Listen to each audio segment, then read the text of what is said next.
The phrase means to an end refers to an action, tool, or method used to achieve a desired goal, rather than being valuable for its own sake. It distinguishes between what we do and why we do it, emphasizing that the means are simply instruments serving a larger purpose. For example, studying may not always be enjoyable, but it is a means to the end of gaining knowledge or earning a degree. The phrase invites reflection on motivation, ethics, and the balance between process and outcome in human behavior. In everyday life, we constantly engage in means to an end thinking. People work to earn money, exercise to stay healthy, and save to secure their future. These activities are not always pleasurable in themselves, but are pursued because of the benefits they bring.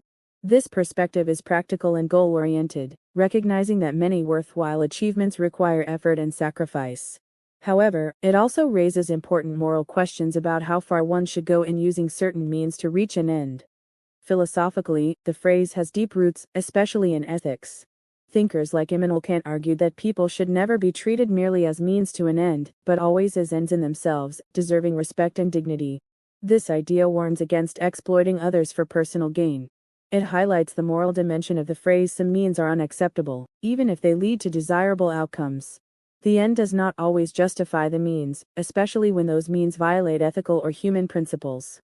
In contrast, utilitarian philosophy, associated with thinkers like Jeremy Bentham and John Stuart Mill, often evaluates actions by their consequences. From this perspective, if a certain means produces the greatest good for the greatest number, it may be justified. This view prioritizes outcomes over intentions, leading to debates about moral trade-offs in politics, business, and personal life. The phrase means to an end thus sits at the center of one of humanity's most enduring ethical dilemmas. In personal life, understanding whether something is a means or an end helps clarify values and priorities. For instance, if someone views wealth as an end, they might chase it endlessly without satisfaction. But if wealth is only a means to achieve freedom, comfort, or generosity, it becomes part of a more meaningful pursuit. Recognizing this distinction helps people live with greater purpose and integrity. The idea also applies to organizations and societies. A company that treats employees merely as means to profit may achieve short-term success, but lose loyalty and moral standing. Similarly, governments that use harmful tactics for political gain may undermine justice and trust. The most sustainable systems are those where means and ends align ethically, where the process of achieving something good is itself good. In conclusion, means to an end is a phrase that invites reflection on purpose, ethics, and motivation. It reminds us that not all means are justified by their results and that the way we pursue goals matters as much as the goals themselves.